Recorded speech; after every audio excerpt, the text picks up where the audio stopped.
So very great welcome students. তোমরা আজকে যেই ক্লাসটা পাচ্ছ সেটা হচ্ছে ওয়ার্ক পাওয়ার অ্যান্ড এনার্জি। আমরা লেটস ক্র্যাক সায়েন্সে আবার একটা ফিজিক্সের নতুন মানে চ্যাপ্টার নিয়ে চলে এসেছি, যেখানে আমরা ওয়ার্ক, এনার্জি অ্যান্ড পাওয়ার নিয়ে পড়াশোনা করব। রিলেভেন্ট থিওরি পড়বো আমরা বলেছি। আমাদের লেটস ক্র্যাক সায়েন্স কিন্তু সবসময় খুবই হেল্পফুল হয় তোমাদের জন্য, তোমরাই বলেছো।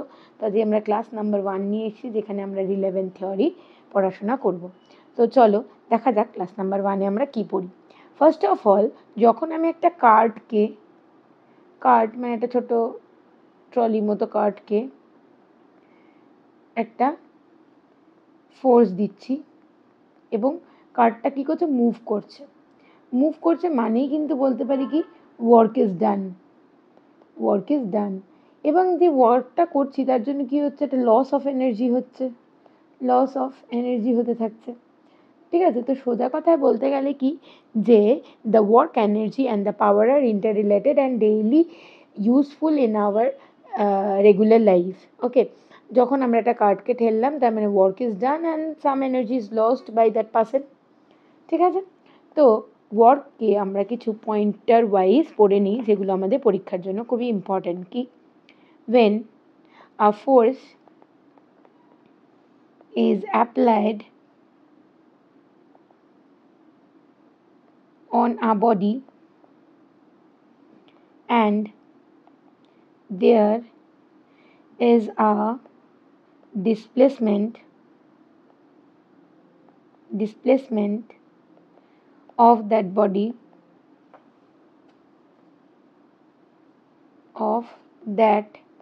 body along in the direction of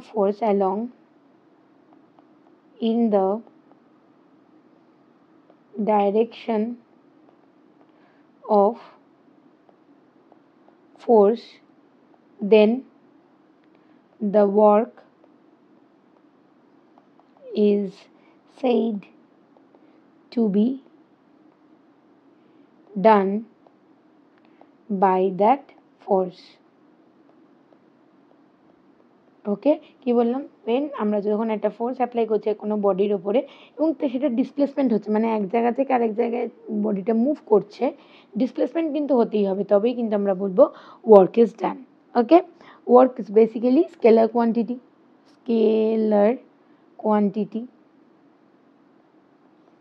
okay, denoted by W. Okay, এর এসআই ইউনিট কি, joule, JOULE, capital J. Okay, আর জুল ছাড়া হচ্ছে নিউটন মিটার। আর CGS ইউনিট কি, আর্গ। ঠিক আছে, ওকে। আর ক্যালোরি বলে একটা ওয়ার্ড তোমরা জেনে থাকো, the calorie is also the unit of work. Okay, unit of ওয়ার্কই হচ্ছে কি আবার একটা ক্যালোরি, ঠিক আছে, ক্যালোরি, যাকে ক্যাল বলাও হয়ে থাকে। এদের কিছু পয়েন্ট আমাদেরকে মনে রাখতে হবে, যেটা ইন্টারকানেক্টেড কিভাবে না, 1 জি কনভার্সনগুলো কিন্তু খুবই আসে। 10⁻⁻7 জুল, JOULE, বা 10⁻⁻7 নিউটন মিটার। আবার 1 ক্যালোরি ইকুয়ালস টু হচ্ছে 4.186 জুল। রাইট, হয়ে গেল। এবার দেখো, ধরি একটা সারফেস বা টেবিলের ওপরে একটা কি আছে, অবজেক্ট আছে।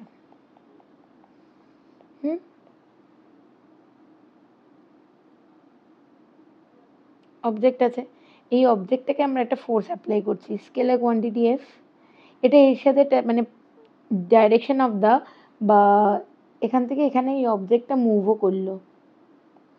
ঠিক আছে, যে ডিস্টেন্সটা মুভ করলো সেটা হচ্ছে D। এই অ্যাঙ্গেলটাকে কি বলে, থিটা। আর এক্স ডাইরেকশানে মুভ করলো। ঠিক আছে, তাহলে কি বললাম, একটা force is acting on that block of mass M, যদি ধরে নিচ্ছি এর মাস হচ্ছে small m, okay, at an angle of theta with horizontal and displaced by the block by D displacement as shown in the figure. D displacement এদের হচ্ছে, ঠিক আছে, D displacement এদের হলো। তাহলে আমরা যে ওয়ার্ক ডানটা হবে by that force is defined as the magnitude of the that work is equals to the magnitude of the force and the cross product of the distance, ঠিক আছে হলো, তাকেই বলবো আমরা ওয়ার্ক ইজ ডান। এবার যেহেতু থিটা দিয়ে আছে তাই F cos theta into D, তাহলে বলতে পারি কি F D cos theta, cos product এটা, আর আমরা জানি কস প্রোডাক্ট মানে এটা কিন্তু product not cross product sine, মানে গুণফল সাইন, ঠিক আছে। আর কস প্রোডাক্ট মানে সেটা হচ্ছে কোনো দুটো স্কেলার কোয়ান্টিটি বা ভেক্টর কোয়ান্টিটি কী হবে, কোয়ান্টিটির ডট প্রোডাক্ট হয়, এটাকে ডট বলে। ডট প্রোডাক্ট কস প্রোডাক্ট তোমরা পড়বে যখন তোমরা ফিজিক্যাল কোয়ান্টিটিস নিয়ে পড়াশোনা করাবো তোমাদের, তখন দেখাবো, ঠিক আছে। So it is the dot product, so the work done is the dot product of applied force and the distance between বা displacement between that object, ওকে। তাহলে এটা কি হচ্ছে ডট প্রোডাক্ট হলো। এবার এই ডট প্রোডাক্ট থেকেই তোমাদের কিছু ইনফরমেশন আমার বলতে হবে। কেস 1 এগুলো দিয়েও কিন্তু পরীক্ষায় কোয়েশ্চেন আসে খুবই। আমরা এক্ষুনি বললাম work done W equals to কি এফ ডি কস থিটা, ঠিক আছে। বলেছে যদি জিরো ওয়ার্ক ডান হয়, কখন জিরো ওয়ার্ক ডান হবে, if D equals to zero. D equals to zero মানে কি, আমরা যখন ওয়ালের ওপর ফোর্স দিচ্ছি, ওয়াল রিমেইন স্টেশনারি, মানে ওয়ালটা কিন্তু কি হয় না, নড়াচড়া করতে পারে না, ঠিক আছে। তখন কি হয়, ওকে বলে ডিসপ্লেসমেন্ট জিরো। ডিসপ্লেসমেন্ট জিরো মানেই কি হচ্ছে, কোনো ওর মুভমেন্ট হয়নি, তার মানে work done by that force. আমরা একটা ওয়ালে ঠেললে ওয়াল তো আর মুভ করে না, তখন বলে কোনো ওয়ার্ক ডান মানে ডিসপ্লেসমেন্ট যেহেতু হয়নি তার মানে কোনো ওয়ার্ক ডানও হলো না, ঠিক আছে। ওকে, এবার নেক্সট আমরা পড়বো case number 2। Again work equals to F D cos theta. এটা আবার এগেইন ওয়ার্কটা কখন জিরো হতে পারে, ধরি একটা body moving on the smooth surface with a constant velocity. Smooth সারফেসে when a body moves in a smooth surface with constant velocity, ওকে, ঠিক আছে। তাহলে কখন জিরো হবে, যদি কোনো ফোর্স অ্যাপ্লাইড না হয়, নো ফোর্স ইজ অ্যাপ্লাইড, কোনো ফোর্স যদি অ্যাপ্লাইড না করি তাহলে জিরো হতে পারে অন দ্য বডি। এবং কি বলছে, যদি ফোর্স অ্যাপ্লাই করি না কিন্তু ডিসপ্লেসমেন্ট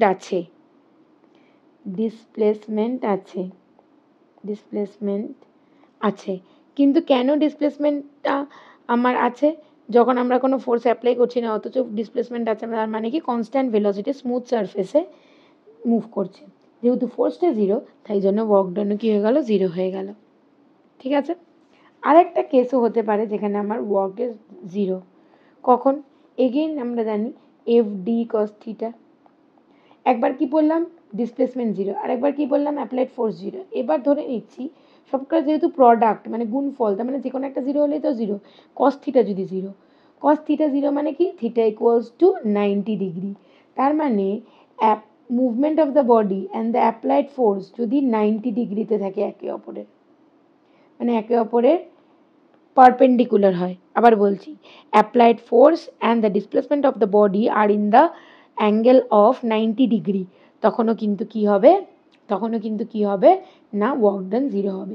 সে একটা মানুষ মাটি থেকে একটা সুটকেস রেখেছিল, সুটকেসটা হাতে করে তুলে নিয়ে সে সোজা হেঁটে গেল, হাতে করে যখন তুললো তখন ফোর্সটা অ্যাপ্লাই হলো কিতে, পারপেন্ডিকুলারলি, আর মুভমেন্ট অফ দ্য অবজেক্ট কোন দিকে হচ্ছে, এইদিকে, তার মানে ওদের মধ্যেকার অ্যাঙ্গেল কত, 90 ডিগ্রি, কস 90 মানেই কি জিরো, ঠিক আছে, কস 90 মানেই কি জিরো, ঠিক আছে। তো তখনও কিন্তু আমার কি হলো, তার মানে ওয়ার্ক ডান জিরো। আর এক্সাম্পল হিসেবে এটা আরেকটা বলতে পারি, a block is moving on the smooth horizontal surface with a constant velocity. Here the gravitational force is equals to m into g, মানে weight of the body acting on the block. is perpendicular to the displacement of the block. এরকম acting নিচের দিকে gravitational force act করছে, ওকে, আর এদিকে displacement হচ্ছে মানে 90 degree, তখনও কিন্তু কি হয়ে যাচ্ছে আমাদের ওয়ার্ক ডান 0 হচ্ছে। তেমনি কিন্তু আমি যে সুটকেসের এক্সাম্পলটা বললাম, this is also a 0 work done. এবার একটা নেগেটিভ ওয়ার্ক ডানেরও কিন্তু তোমাদের পড়ে রাখা উচিত। নেগেটিভ ওয়ার্ক ডানের আর একটা কেস আমি তোমাদের বলছি, নেগেটিভ ওয়ার্ক ডান। যখন একটা বোলার ক্যাচ আ বল, ক্যাচ করছে, তখন দেখো এই জায়গাতে ধরো হাত বাজে করে আঁকলাম, যাই হোক, এখান দিয়ে বলটা আসছে, তখন দেখবে বোলারটা নিজের হাতটাকে একটু উইথড্র করে নেয়, মানে পেছনের দিকে সরিয়ে নিয়ে আসে, ঠিক আছে, তার মানে ওর অ্যাপ্লাইড ফোর্সটা কোন দিকে, হ্যাঁ, ডাইরেকশন কোন দিকে, এইদিকে, এই তো বলের ডাইরেকশন বা মুভমেন্ট অফ দ্য বল কোন দিকে, এইদিকে, আর ও ফোর্সটা দিচ্ছে কোন দিকে, ওপরের দিকে, বলটা ধরবে বলে উঁচুর দিকে ফোর্স দিচ্ছে, মানে এদের মধ্যে একটা স্ট্রেট লাইন অ্যাঙ্গেল আছে, ডিসপ্লেসমেন্ট আর অ্যাপ্লাইড ফোর্সের মধ্যে একটা স্ট্রেট লাইন অ্যাঙ্গেল মানে 180 ডিগ্রি কস, আমরা জানি ডাব্লিউ ইকুয়ালস টু কি এফ ডি কস থিটা, এখানে থিটা হলো এই যে ফোর্স আর ডিসপ্লেসমেন্টের মধ্যেকারের অ্যাঙ্গেল, সেটা কত কস 180 ডিগ্রি, আর কস 180 ডিগ্রি ভ্যালু হচ্ছে তোমার কত -1, কস 180 ডিগ্রির ভ্যালু হচ্ছে আমার কি -1, তাহলে মাইনাস, এখানে যে মাইনাস সাইনটা আছে এটা কি ডিনোট করছে, negative work done. Negative work done মানে কি হচ্ছে, যখন bowler catches a ball, she or he needs to withdraw his hand, মানে উইথড্র মানে পেছনের দিকে একটু সরিয়ে আনতে হয়, তার মানে কি ফোর্স আর ডিসপ্লেসমেন্ট অপোজিট ডাইরেকশনে আছে, তখনই আমরা তাকে কি বলি, negative force is acting on it, negative work is done on it, force na negative work is done on that particular object, okay। এইবার আমরা যেটা পড়বো সেটা হচ্ছে conservative force R non conservative force.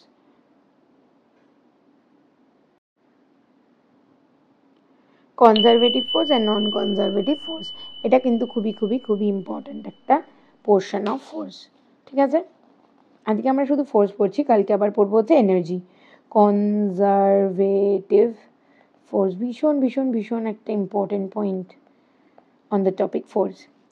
The force whose work done is independent on the path বলছি, লিখে নিই আগে, the force which বা whose work done is independent of the path followed is called conservative force, ঠিক আছে। যে বলছে যেই ফোর্সটা, হ্যাঁ, যার মানে যেই ফোর্সটা দ্বারা কাজটা হচ্ছে, সেই কাজটা যদি যেই পাথে কাজটা হচ্ছে, মানে যেই পথে ডিসপ্লেসমেন্টটা হচ্ছে তার উপর ডিপেন্ডেন্ট না হয়, তাকে বলে কনজারভেটিভ ফোর্স, ওকে। কনজারভেটিভ ফোর্স আর একটা important point is the work done by the conservative force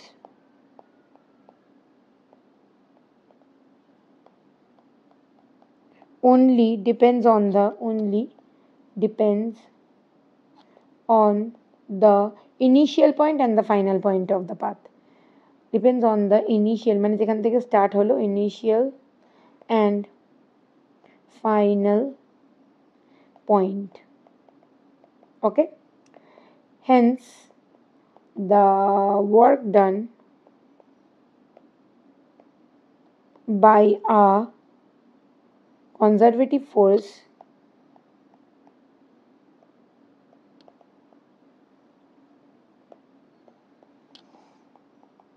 in a closed loop is zero।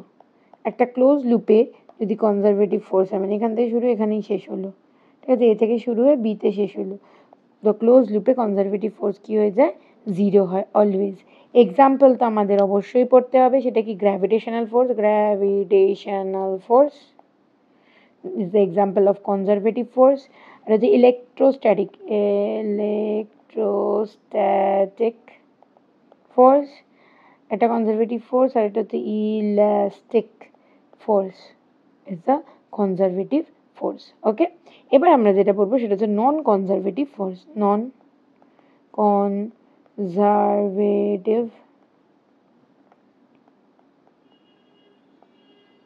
Conservative force কি?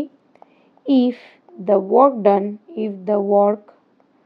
done by a force depends on the path followed by the particle, then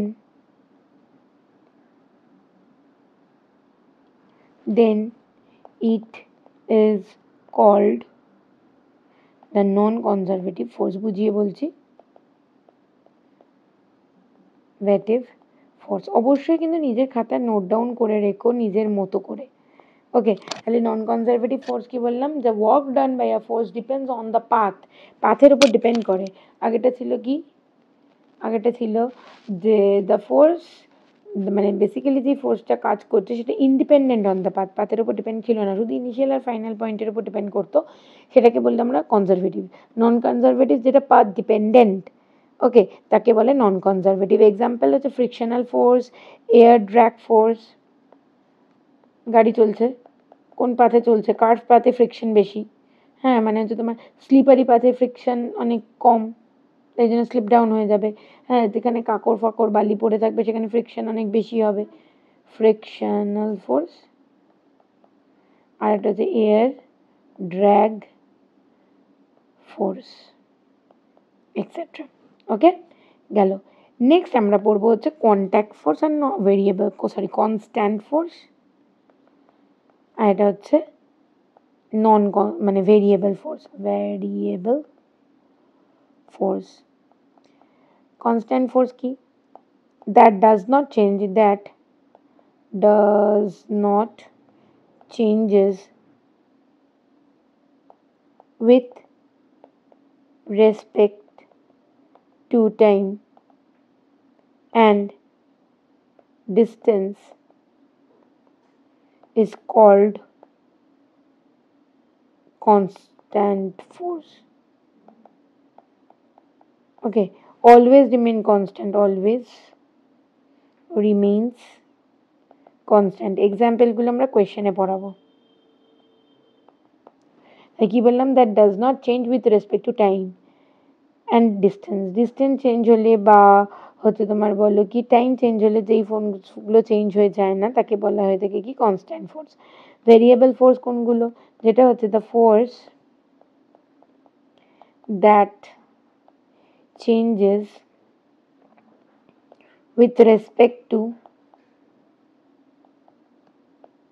time and distance is called variable force. Okay, it is a function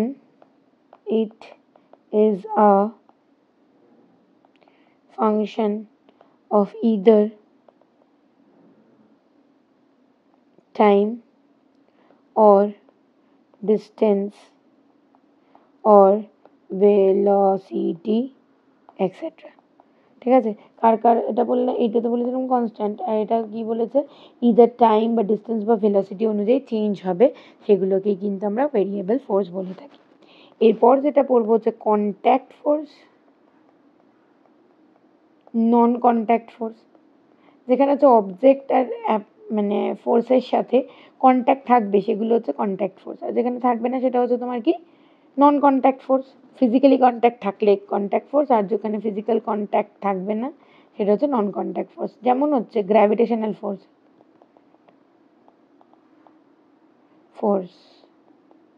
ঠিক আছে? তারপর হচ্ছে তোমার electrostatic. দেখবি মাথার মধ্যে চিরুনি দিয়ে চুল আঁচড়ানোর পর বা কম করবার পর একটা পিস অফ পেপারের কাছাকাছি এনে ধরলে কিন্তু পিস অফ পেপারগুলোই কম চিরুনির মধ্যে অ্যাট্রাক্ট হয়ে যাবে, পুরো টাচ করাতে হবে না, ঠিক আছে? সেটাও কিন্তু নন কন্ট্যাক্ট ফোর্স। আর কন্ট্যাক্ট ফোর্স কোনটা? ফ্রিকশনাল ফোর্স, ঘষা। গাড়ি আর রাস্তার মধ্যে অবশ্যই কন্ট্যাক্ট আছে তবেই না ফ্রিকশনাল ফোর্স হবে। ঠিক আছে, মাস্কিউলার ফোর্স,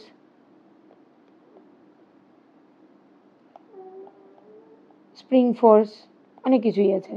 ঠিক আছে, so all these are the example of contact force and non contact force. Expected তোমরা যে পয়েন্টগুলো পড়লে সেখান থেকে একটা ক্লিয়ার আইডিয়া পেয়েছো ফোর্সের সম্বন্ধে। নেক্সট ক্লাসে কিন্তু আমরা রিলেভেন্ট থিওরি পড়ছি, আমরা কিন্তু ফোর্সের যা যা আছে সব কিছু পড়ে নিলাম তা নয়, কখন কখন জিরো ওয়ার্ক ডান হয়, কখন নেগেটিভ ওয়ার্ক ডান হয়, সব কিছু বলে দিলাম। আর পজিটিভ ওয়ার্ক ডান মানে তো নর্মাল ওয়ার্ক ডান, সেটা তোমরা জানো। তো যতটুকু রিলেভেন্ট থিওরি দরকার ছিল ওয়ার্ক ফোর্স থেকে সেইটুকু আমরা পড়লাম ওয়ার্কার ফোর্সের ওপরে। নেক্সট দিন আমরা এনার্জি পড়বো, তারপরে পড়বো পাওয়ার। ওকে, সো আজকের ভিডিওটা থেকে যদি কিছু শিখতে পারো প্লিজ খাতায় নোট ডাউন করে রেখো এবং তোমার ফ্রেন্ডস অ্যান্ড ফ্যামিলিকেও আমাদের চ্যানেলটা শেয়ার করতে বলো। তোমরাও কিন্তু শেয়ার এবং সাবস্ক্রাইব করতে ভুলো না। Thank you for watching.